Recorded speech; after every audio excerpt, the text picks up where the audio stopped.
England, why are you so windy and rainy and cold? What is up, my bodyweight warriors? Welcome back to another video. Today I'm addressing the topic which has been requested several times, and that is fixing anterior pelvic tilt. Anterior pelvic tilt is essentially excess tilt in the pelvis. If you imagine your pelvis was a glass of water, you would be tipping water out the front of your pelvis. So you've got more of a tilt. A typical pelvic tilt is about 4 to 7 degrees for men and 7 to 10 for women. So having an anterior pelvic tilt would mean you have more degrees of tilt in your pelvis than that range. Without measuring this and assessing it, basically you want to look for a Donald Duck kind of posture.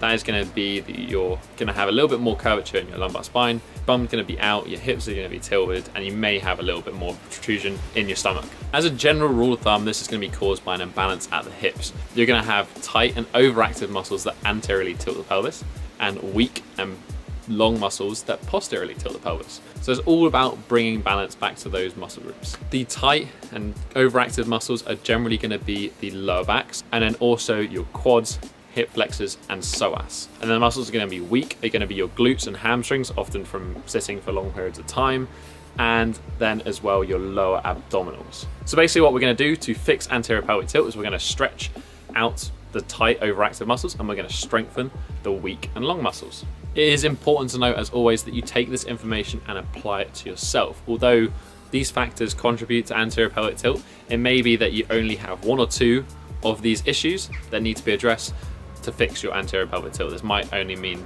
doing the stretching, and this might only mean doing the strengthening, or a mixture of 1 of the 2. Take this information, apply it to yourself, experiment, and find what works for you. That being said, I'm going to give you a quick basic routine that you can do to fix your anterior pelvic tilt. This is going to start with some stretches and mobilizations, and it's going to end with some strengthening. Let's jump into the routine. A good place to start at the beginning of this routine would be using some soft tissue work in the form of a foam roller or other weird self-massage tool. Essentially, you're going to want to foam roll those tight areas. This is going to be primarily probably the quads, hip flexors, psoas, but maybe also the lumbar erectors. You're essentially going to spend 1 to 3 minutes on each respective part just to increase the pain tolerance and make it easier for the stretching and strengthening phases that are going to come. I'm not going to be too specific here, but I will put links down below in the description as a reference for some more information if you're interested or struggling when it comes to foam rolling. Moving into the stretches, we're going to focus again on those tight areas that we've just foam rolled. So we're going to start with the lumbar erectors. For this, I'm going to recommend an assisted squat. From here, you can basically find an object that you can hold on to in front of you. This can be a pole at the gym, or it can be even the side of your bed at home. You're going to grab hold of it and you're going to sink down into the deepest squat that you can get into. Here we do want to look for that tailbone just to tuck under so you get a good stretch in those lumbar erectors. When you're in that deep squat position, if you're feeling a good stretch, you can just hold that position for 20 to 60 seconds. What I prefer to do is you can perform some rocks. So what you're going to do is you're going to use that object in front of you, and you're going to pull yourself towards the object, and then you're going to rock back to that neutral position. And you're going to do that for 10 to 20 reps at a relatively slow tempo. Then we move on to the quad. And for this exercise, we're going to look at a wall-assisted quad stretch. You're going to start in a lunge position with your back foot on the wall and your knee as close to the wall as you can comfortably do it. The closer the wall it is, the more intense the stretch. So you want to find a good point for you, but we do want to be avoiding pain. And then we're going to perform a little bit of PNF. So what we're going to do is we're going to push our back foot into the wall for 5 seconds as we inhale, and then we're going to exhale and relax for 5 seconds and try and shift our hip a little bit further forward. We're going to perform this for 3 to 5 reps per side. Then we move on to the hip flexor and psoas. For this, we're going to do a lunge stretch with a twist. You're going to start in a lunge position with your back leg on the floor. Here is very important that we make sure our hips are tilted correctly.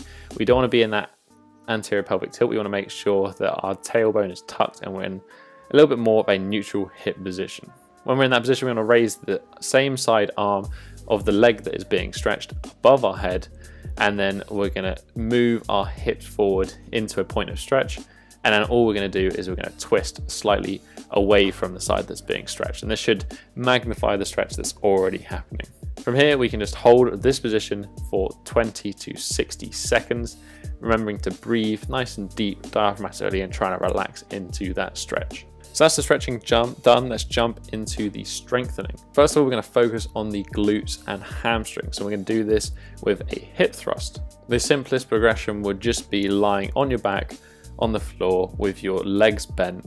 You're going to push through your heels, squeeze your glutes, squeeze your hamstrings, and then raise your hips off the ground. The most important thing is when we're in that top position, we want to be looking for a slight posterior pelvic tilt. So you're trying to tuck those hips under, really squeezing the glutes and the hamstrings to get a good contraction and strengthen them. If this is too easy for you, you can then start adding weight onto your hips in the form of a barbell or a kettlebell to increase the intensity of the exercise. But again, we don't want to compromise quality, and we're going to focus on that contraction of the glutes and the hamstrings. We're going to perform this exercise for between 10 and 20 repetitions. Next, we move on to strengthening the lower abdominals. For this exercise, we're going to start on our back, again with our legs bent. We're going to lift our legs off the ground, and we're going to bring our thighs to perpendicular with the floor. From here, we're going to press our lower back into the floor, and this is really important for activating those lower abs. The lower back must maintain contact with the floor at all times during this exercise. We're then going to basically try to touch our heels to the floor while keeping that lower back in contact with the ground. And then we're just going to lift it back up to that starting position, and that is the rep done. To make this exercise a bit harder, you're basically just extending out the legs, so you would bring the knees from 90 to 45 degrees, and then again you're just trying to touch the heels to the ground, finally getting towards a straight leg position. But again, quality is very important here. We want to make sure that lower back doesn't lose contact. If it does, then we want to regress, use an easier progression. As a basic alternative, you could also use a simple hollow body isometric, which I've talked about before in my gymnastics core exercises video, and I'll link down below if you want a little bit more information on that. Just like the hip thrust, we're going to be performing the lower ab exercise for 10 to 20 reps at a nice slow tempo. And that is basically the routine. We're going to start off with that foam rolling, 1 to 2 minutes per tight area. We're then going to move into the stretches, which would be the assisted squat stretch, the wall assisted quad stretch, and the lunge stretch with a twist. And then you're going to perform all of those stretches for the reps prescribed, and you're going to do 1 to 3 sets per stretch. Doing 3 sets of every single exercise isn't required here. If you only need 1 set of stretches for the lumbar rectors, but your hip flexors are really tight, then do more sets on the hip flexors and less on the others. This is going to vary depending on what's tight for you. Then we move on to the strengthening. As I said, we're going to do some hip thrusts. Find an intensity that lets you get those 10 to 20 reps, and then also those lower abdominal exercises. And then we're going to be performing these exercises for anywhere between 2 and 4 sets of each exercise. And this routine should take no longer than 10 to 15 minutes to complete. You could throw it in at the beginning of your workout, at the end of your workout. Doesn't really matter. As long as it gets done, that is the main thing. And that is the routine. Full details in the description down below. You could do this routine every single day if you wanted to, although it's maybe not necessary. I would say doing the stretches every single day would be beneficial, and then you probably could get away with only strengthening 3 to 4 days of the week. But that's it for this week, guys. If you have any questions about today's video, leave a comment down below. I'll do my best to reply to you, or you can answer the Facebook group and get an answer from the community. If you just enjoyed this video, hit that thumbs up button and support the channel. If you have a friend who suffers from anterior pelvic tilt, why not share this video with them, help a brother out. But that has been it for this week, guys. Have a strong week, and peace.